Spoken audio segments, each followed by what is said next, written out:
My name's AnnMarie Preik, and I am your host for today's Second Act Mamas podcast, a place where women in the second act of their life can come together to talk, pray if we need to, encourage, admonish, laugh about everything that this stage of life has to throw at us. So I'm super excited, and help me welcome Sylvia Spencer. She is an amazing wife, mother of two, grandmother of six. Oh, what a blessing. That's amazing. It is. I know her through church. She is an elder's wife as well as I am. I've just come to just love gleaning wisdom and her friendship. Like, you're a wonderful person. Lauren and I talk about you all the time, how much we love you. So kind. Very kind. Yeah, you bring so much love and wisdom and compassion and humor to the younger women in the church too. You're a blessing for sure. Very generous. Yeah. So because you are a little bit older, and I've said this before, all women need women, and I think all women need to be in relationship with all seasons of women. I think it makes the life rich. It's in Titus, right? Yes, so yes, totally it's biblical. So I am just excited to have you here to just chat about other things that we haven't really talked about in the past. So, well, thank you for having me. You're welcome. So before we get started, we're going to do some rapid fire questions just to get the conversation going. Let's do it. Okay. So when going on a date with your husband, do you choose a romantic candlelight dinner or just like Netflix and pizza? Ooh, that's an interesting question, because I sometimes want both. Sometimes I'm super happy just to stay home. Yeah. But a lot of times I want to go out. It doesn't have to be fancy. I'm the same way. It's fun to go out. Just get out of the house. Yeah. So, and other nights I'm happy just to stay home. Do you have like? He probably would rather go out more than I would. He would? Yeah. Because I'm happier to stay home, I think, than he is. He loves to go out to a nice dinner. I do too, but I like both. There's something about curling up on the couch with like a binge-worthy show and just, yeah, for sure. Okay, so when going on a trip, do you pack your whole closet or do you travel light? Oh, I probably pack too much. You pack too much? I probably pack too much. I'm trying to learn to pack less, but I really try to pack too much. I think through the trip, and I think I kind of need this during the day, this at night. Yeah. And I try to color coordinate, so I'm trying to take only black or only navy, but I still end up packing too much. I know. Me too. I am an overpacker. Part of it is I think about too many scenarios that I could possibly need throughout the day that would warrant 4 outfits a day. I don't know. And of course, more shoes. Right, because every shoe, 100%. And I said earlier this before, for this question, I never know what I'm going to feel like wearing. Like, I'm very much an emotional clothes wearer, so you want to be prepared. I want to be prepared. Okay. So what is one aspect of motherhood you find the most joy in? I love being with my kids. And just as long as you're present. General, yes. I mean, just their presence makes me happy. I love being with them. And that's been true their whole life. Sure. And so, but even as adult children, for sure. Yeah. I just love being with them. They're fun. They're great kids. And I love them. And they're just fun to be with. Yeah. So I think we don't have to be doing anything. Yeah. Sometimes that's even better. It's just their presence is a present because they're just fun to be with. That's awesome. Yeah. So what is the one aspect of motherhood you find the most challenging? Ooh, that's a hard question. And it doesn't have to be like now. It could be when they were younger. Oh, okay. Let's see. The most challenging. I mean, I'm sure there's many, but because motherhood is challenging. But I'm trying to narrow it down to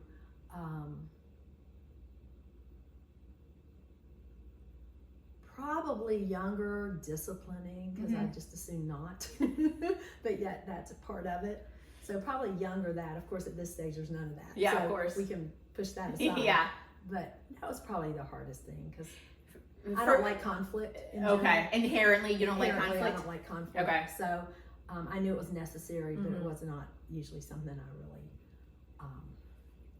enjoyed. Yeah. For me, it's the consistency and disciplining. It's having to be the same person every time, right? Right.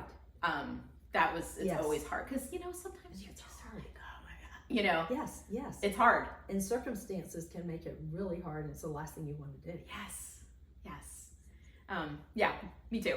So what's one new skill or hobby you have always wanted to learn? Or is there? I don't know. I'm not sure there is. I thought about taking up golf about a year ago, and then I decided I just needed to work on my tennis game instead. Okay. And so now I'm working on my tennis game again because I decided I'm probably too old to take up golf. Oh, I don't know about that, but to be good enough to play the way I'd want to play. Oh, well, Put it okay. that way. Does Kendall play? Yes. He does. Okay. Yeah, and so I thought it'd be fun. Yeah. For us to play together. Yeah. And so he gave me some lessons for Christmas, which I thought was great. So I went and took them. I really liked it. But I realized my level to where I could go out and actually play a game with him was really far. And I also love tennis. And so I thought, and I hadn't been playing tennis because of some injuries. So I thought, okay, I can't probably do both time-wise. Sure. So I think at this stage, I'll just go back to tennis as long as I can. Yeah. And play tennis. Yeah. So, and if you enjoy it, and I love it. Yeah. It's fun. Yeah. I played tennis. Does Kendall play tennis? He does not. Okay. So that's why I thought it'd be fun to, have something we could do together. Yeah, no, so I don't know if I've mentioned this before, but so Austin does Brazilian Jiu-Jitsu, has done it for 10 plus years, and he loves it. Probably like 5 or 6 years ago, I was like, okay, I'm gonna try this. This would be something fun. Because if you know, Austin and I, we're incredibly different. We have different interests and things like that. So I thought it would be really fun, like you said, to pick something actively that we could do together. I hated every second of it. We are different for a reason. But that's really the only reason why I decided to do it, was because I wanted to be able to do something fun, active together. But anyway, we'll have to find something else. So I guess we will too. I will ride in the cart with him. That's fun. If that helps. You can be outside. So the last question is, what is one symptom of perimenopause or menopause that you weren't prepared for, or that you remember to be the most challenging, or is the most challenging? What do you think? Okay, well, I started it really early. You did? Yeah, really early, 38. Oh, wow. How did you know? Well, I had what they call premature ovarian failure. Okay. That's what the doctors call it. Okay. And basically, my period stopped. At 38. Yeah, and so I went in for a pregnancy test. Right. And they obviously quickly said, you need to come back next week. And so they started checking me out, and they said, this is not pregnancy. Wow. And so they then put me on hormones and all kinds of stuff. So I think because it was so early, and I just wasn't ready. I wasn't ready at all for that. Who is? I thought I'm way too young. Of course. And I thought I was way too young. I mean, I still do think I was way too young. Yeah. So if you're on the spectrum, that is pretty young. I was real young. Yeah. And so I just don't think I was ready. It wasn't even on my radar. Right. So when they told me that, I was like, what? Yeah. But I mean, what do you do about it? No. Yeah. Right. So so they kept me on hormones, and then I started reading all the things about hormones. Yeah. I'm like, oh no, I need to get off these hormones. Yeah. And so it was just sort of that cycle of, but I was too young not to be on hormones. Yeah. And so it was trying to balance out the science of not being on for too long. Sure. And starting so young that they felt like I had no choice. And so anyway, so it was a whole different experience for me than a normal woman. Wow, that is different. I feel like that must be pretty unusual, right? I think so. Yeah. Yeah. I think so. I think I was way too young. Right, yeah. So. And you're not, and you're not even in the mindset of that. I was shocked. You're in the mindset of still raising your kids. Absolutely. Yeah. I just figured I was pregnant. Right.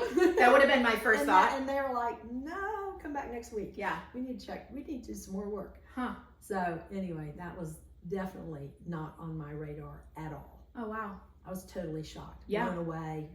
I mean, and then you think of like, okay, what does this mean? Yeah, exactly. What are the implications? Exactly. Sure. So that was really unexpected to me. Huh.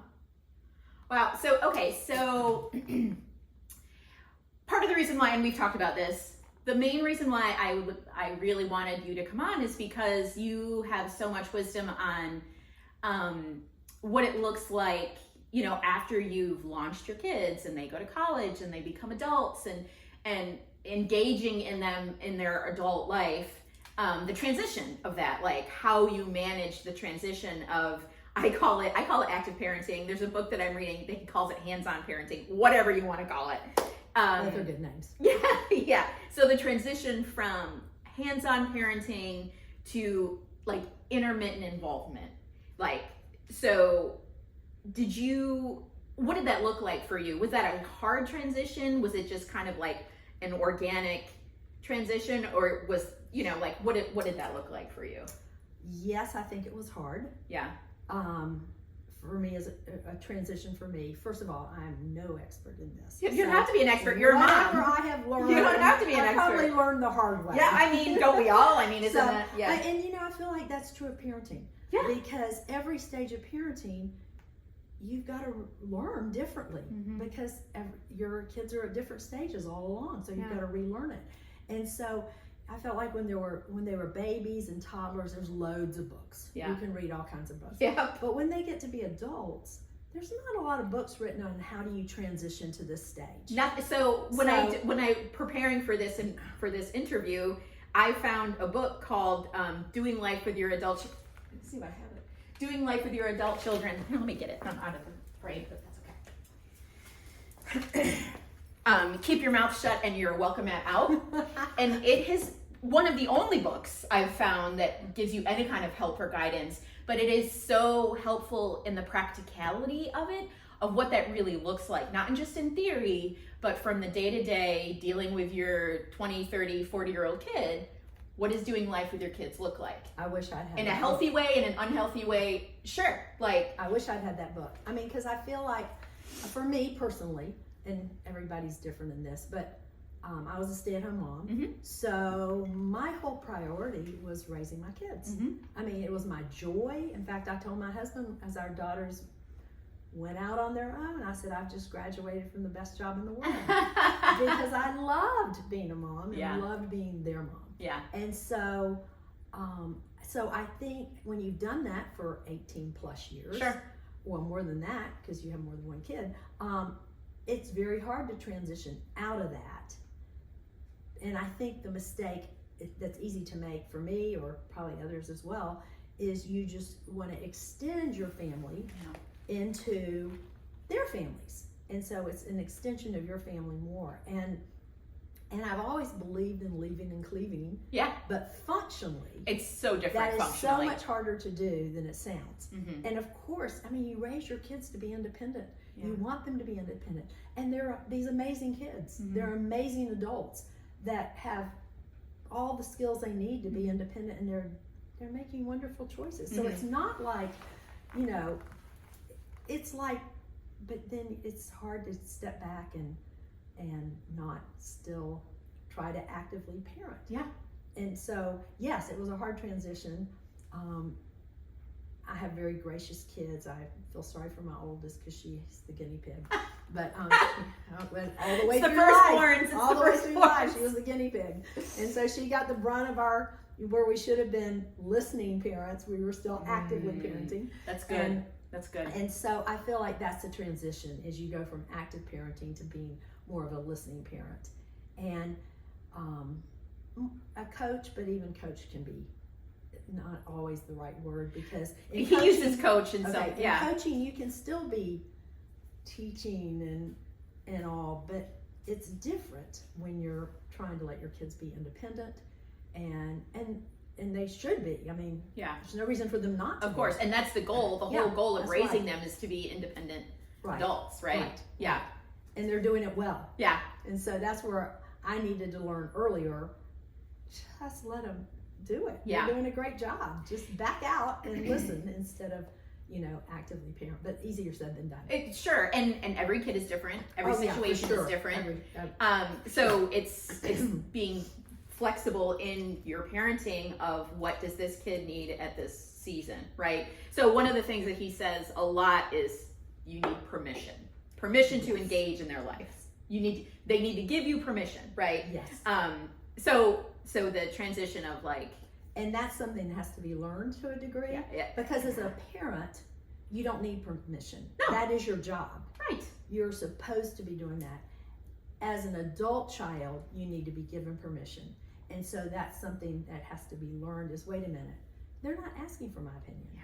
They don't need my opinion right now. Yeah. And it's still easy to try to give it, even when it's Sure. not necessarily valued or wanted. Especially if you, And especially when you're close. And you have a close relationship and you're used to being able to just do that.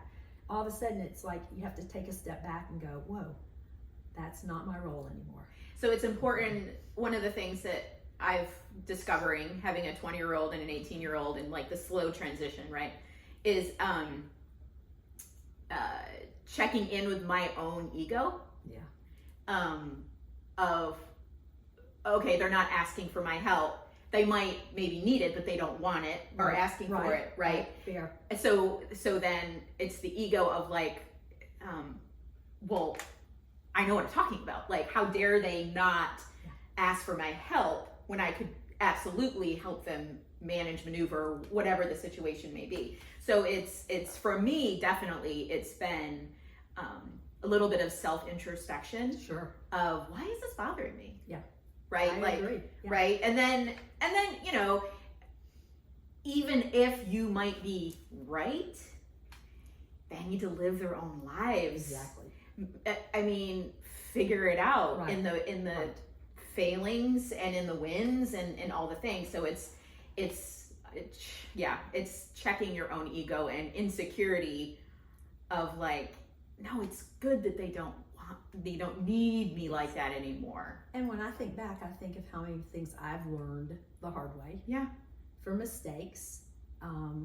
And so not that I'm not saying they're making mistakes, but I'm just saying it's their life to live. It's their life to live. And they will figure it out. Yeah. And I think there's also an element of that, which is stepping back and trusting God with it and trusting Jesus in their relationships. Mm-hmm.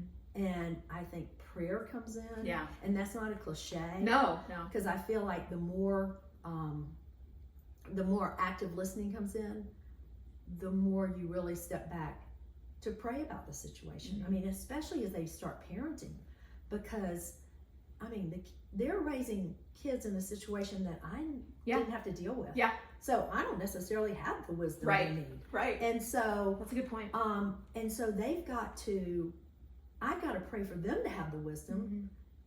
Mm-hmm. And God to raise their family. And the other thing is when you're talking about adult children and they get married, I mean, I think back to Kendall and I. Okay, I came with my side of the family with how I was raised. Yeah. He came with his, and then we had to mesh our families. Well, they've got to do the same thing. Yeah. They came with us, and then their husbands came with their families, and they've got to mesh to who they're going to be. And so that's a whole nother aspect to it, is they've got to be their own family. Yeah. And so they may do things differently, and it may look really different than what we did, and that's okay.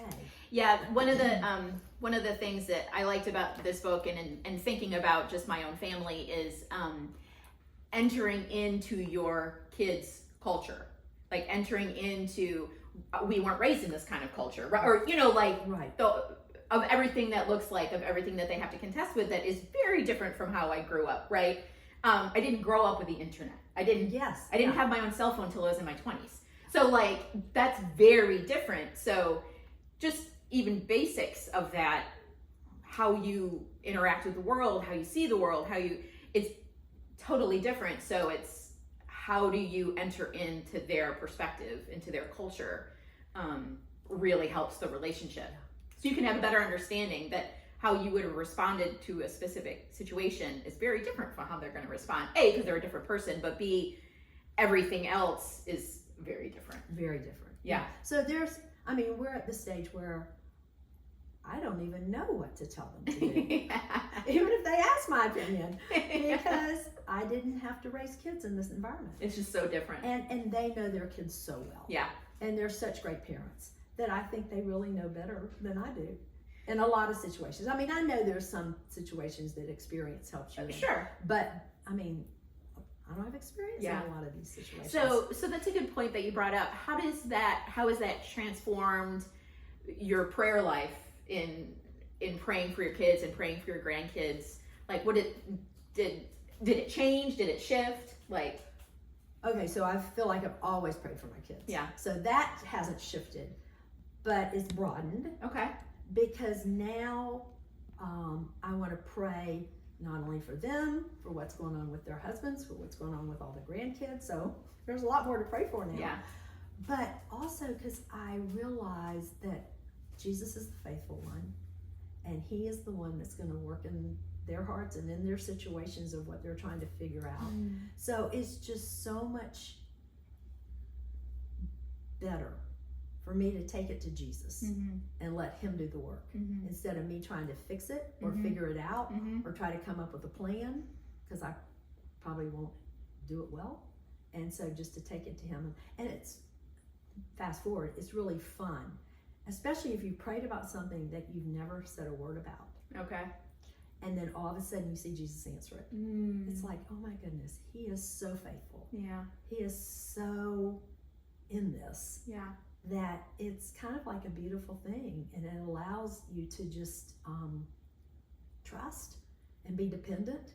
Whereas before you think, no, it's up to me. Yeah. I've got to figure this out. Yeah. I've got to come up with They a plan. depend on me Yeah, to I've figure got it to out. come up with this plan. Yeah. And then it's all of a sudden like, no, I don't. He's the one that's got to give them the wisdom. He's the one that's got to help, give them thoughts. He's got to work in this circumstance, whatever it is. It might be with grandkids where you're praying for friends or whatever you're praying for, and he's got to work there. I can't fix that. Yeah. I can't do that. So it's really fun in some ways. It's hard in others because you really know it's not your role. I know.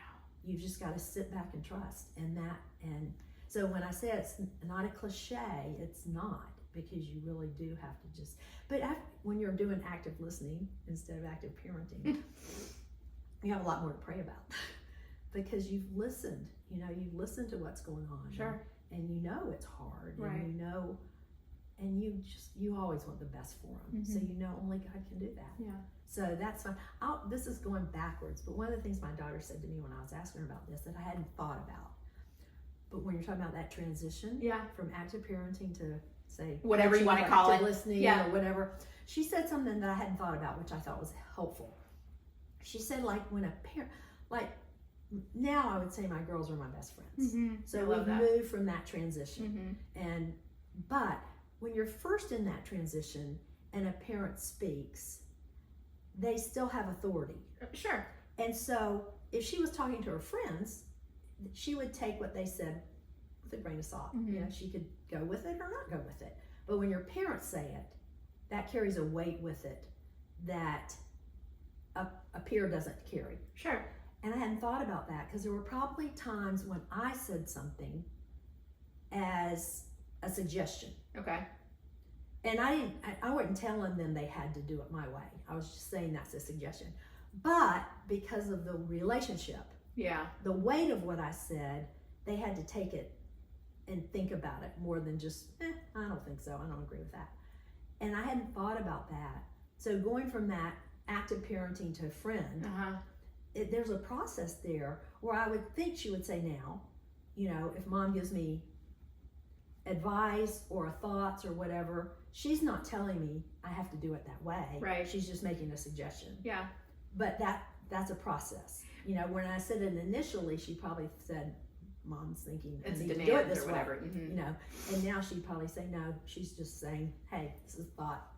Do whatever you want with it. And that's so, speaking of that, I think because that requires a safe, loving relationship from the beginning, I think having that relationship of authority and then suggestion and then friendship, that starts when they're little, right? Like, It does. Right. And then it's the process of being able to speak into their lives because they feel loved and safe and, accepted, whatever it is. So it's like, that starts, if you want to have a healthy relationship with your adult children, that starts when they're little, right? It does. Yes. Yeah. Yes. It's important. Yes. So that actually comes into my next question of like, what do you enjoy most about going from the parent-child to the adult?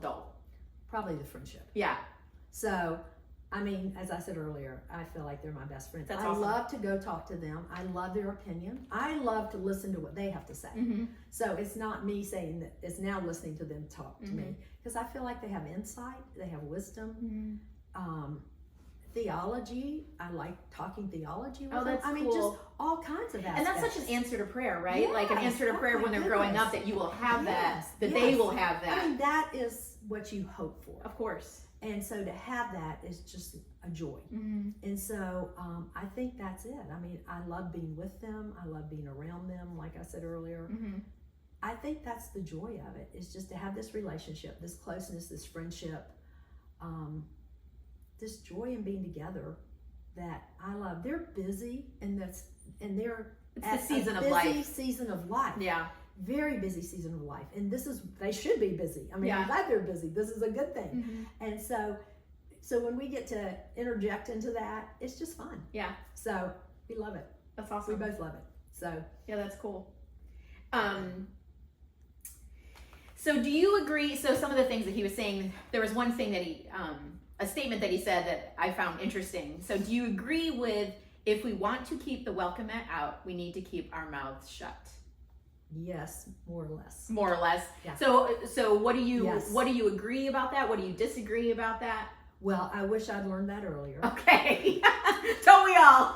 I feel like that's an area, if I could go back, I would change some things. Okay. That I probably said, and it was not my place to say it. It was just not, and I needed to learn to keep my mouth shut. Uh-huh.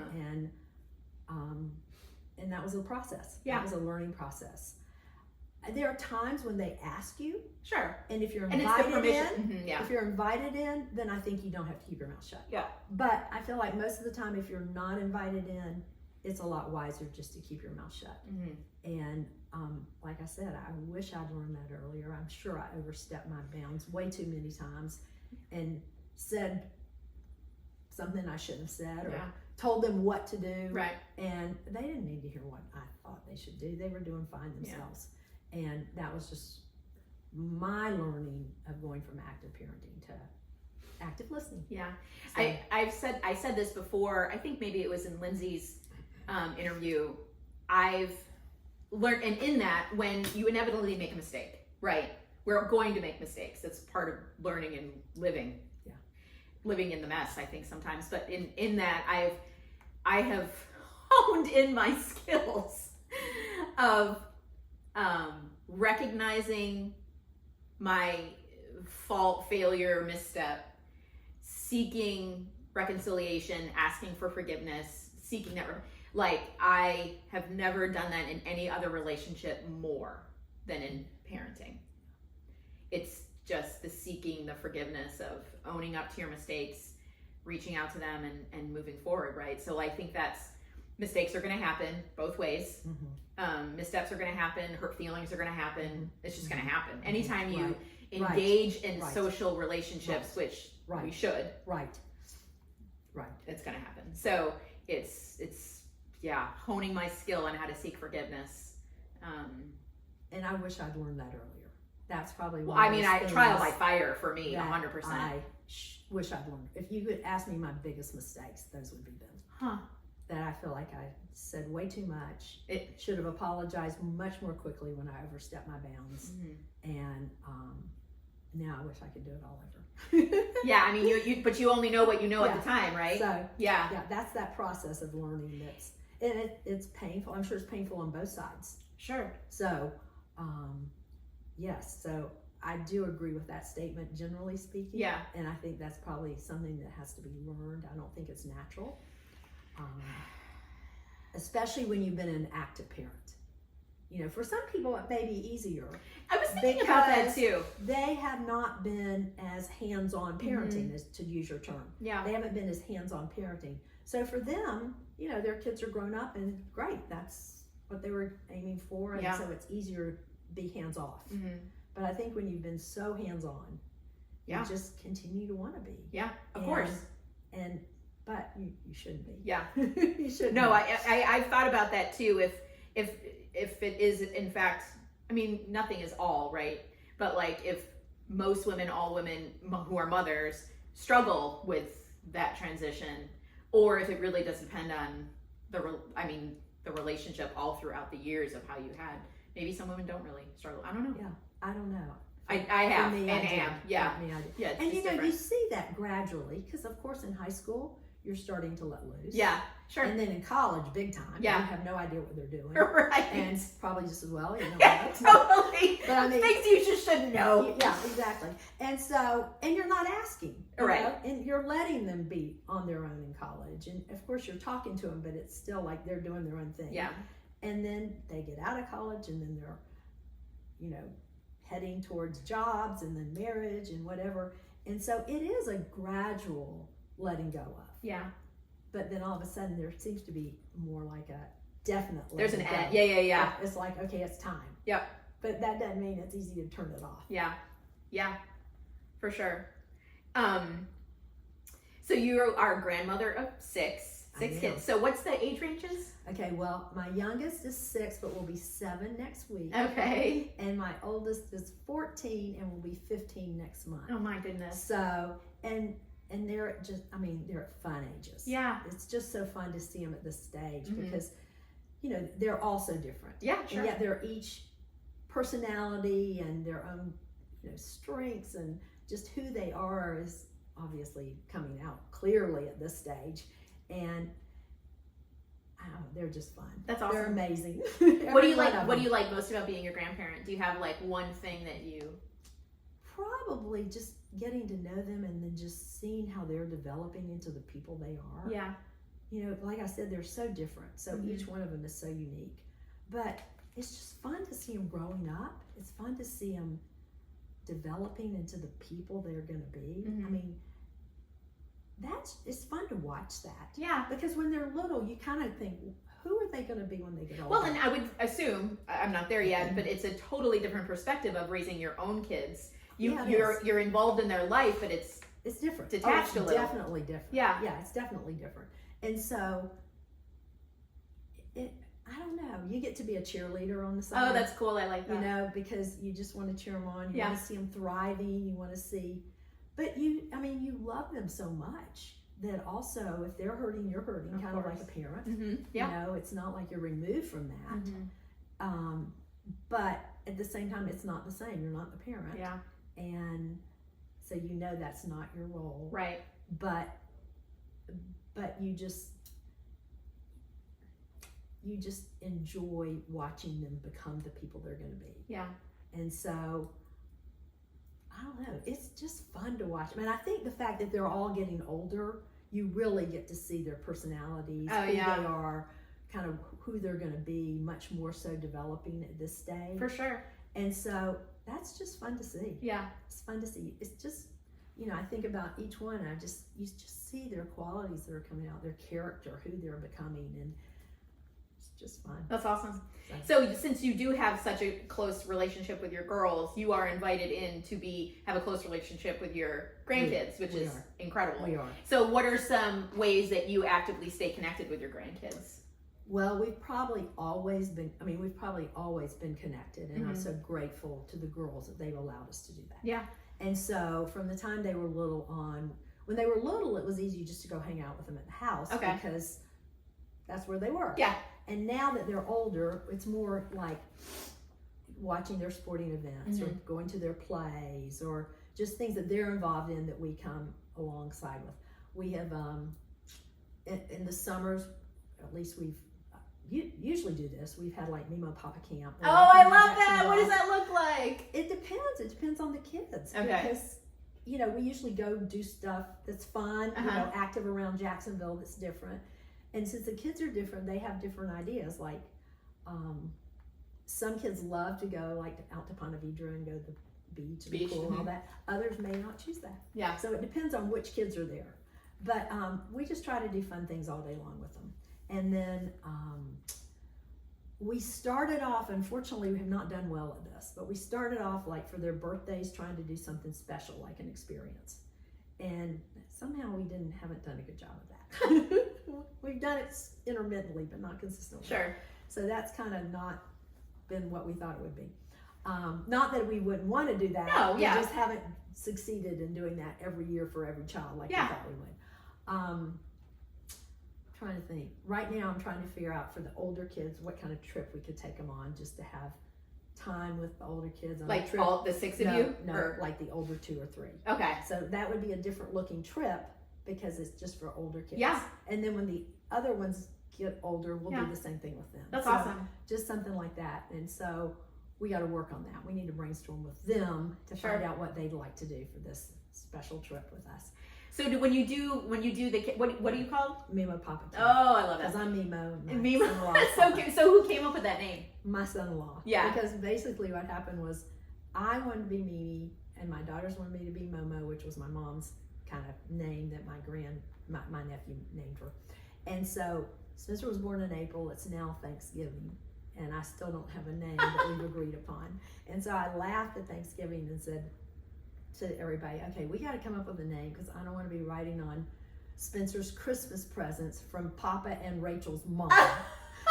And so, your grandmother. Yeah. So my son-in-law said, okay, well, why don't we call you Mimo and take the 2 names and put them together. It's adorable. So it stuck. So when I became Mimo. That's so cute. So when you do the camp, do you have all of them come at the same time? No, it's or usually like one family at a time.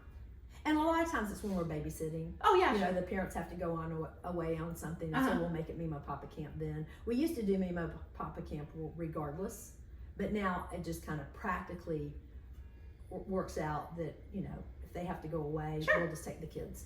And so we turn it into special. Like, so, I mean, they might not be able to articulate that, the kids, or maybe they do, I don't know, but they will look back on that and such incredibly fond memories of that intentionality and love and fun and like I hope so. It's pretty special. We love it. Yeah. I don't know if they do, but we love it. Well, and so that's the thing. They might not appreciate it for what it is now, but looking back, I can't imagine them not.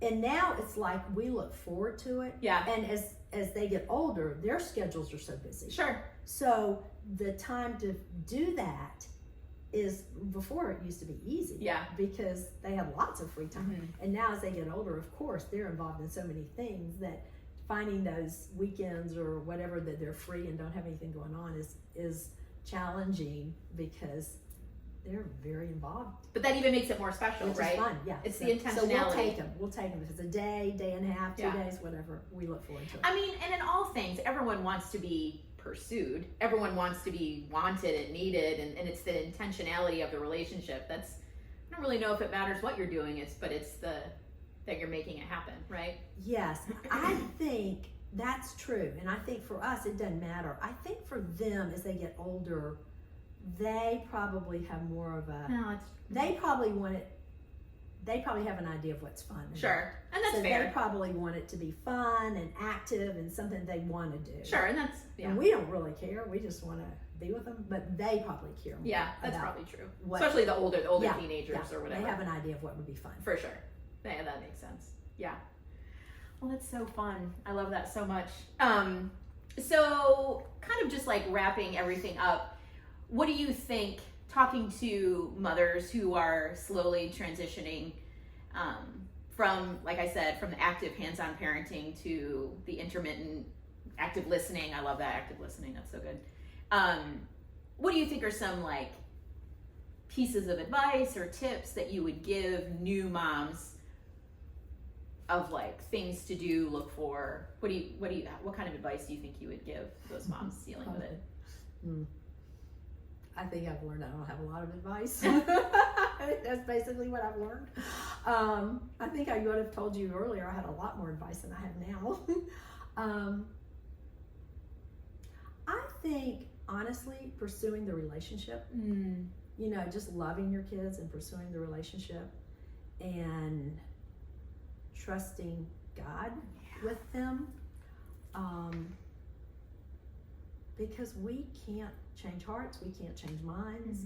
So whatever's going on, we have no power to change it. But we know who has the power. Yeah.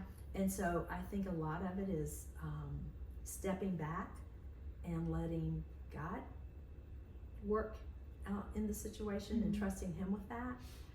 And it sounds so cliche, but I don't mean it that way, because it's the hardest thing in the world to do. The easiest thing to do is step into the situation and try to fix it. Control. Yeah, that's the easiest thing to do. It's true. It's so much harder to step back and pray and trust Jesus to work in the situation than it is for me to try to step in and fix it. Yeah. And I can't. Yeah. And so, and also I think, like you said, everybody wants to be loved and pursued. So I think to keep the relationship,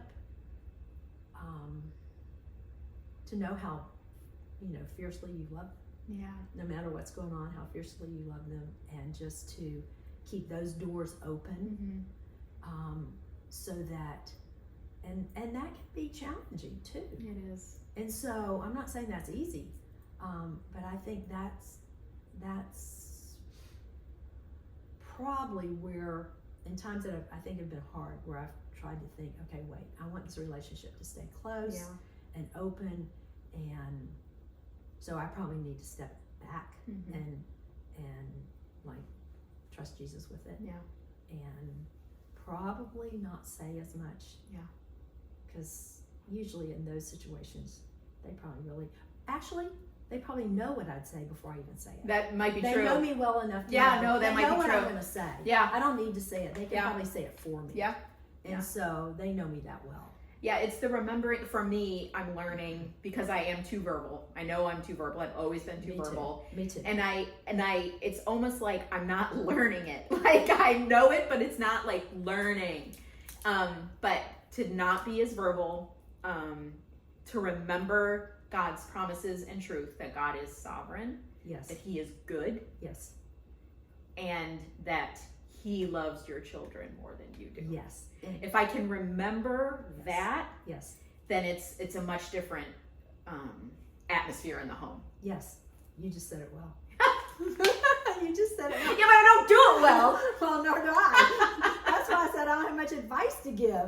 Because I'm still learning this process. Yeah. So, but it is fun to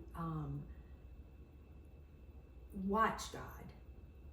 I don't know if fun's the right word, but encouraging. Sure. To watch God work in all these situations with the kids, with school issues, with all these things that you really can't fix. No. And just to trust Him with them, to watch Him then work in the situation. Changing hearts, changing minds, just things we can't do. And we learn that early on as a parent. Well, maybe we don't learn it early on, but we learn it as a parent, that we can't change our kids' hearts and minds. No matter how great a parent we are. I know it. We can't do that. I know. And so I feel like it just moves on into adult children, where you love them and watch God work in their lives. Yeah. And they have to have the freedom to do that, just like we had the freedom to do that. 100%. We had the freedom to do that, to raise our kids the way we thought we should, and they need to have the freedom to do that, to raise their kids the way they should. And like I said, they know their kids so well. They know what works with each one of them and what doesn't work, and they know their strengths and their weaknesses, and it's just cool to watch God equip them to be the parents with their marriages, watch the kids grow. It's pretty fun. That's awesome. Well, thank you so much for being on. I really appreciate it. This was great, and this was exactly what I thought it was going to be. I love talking to you every time. I love talking to you too. Well, you're awesome. Thank you so much, AnnMarie. Good. Thank you.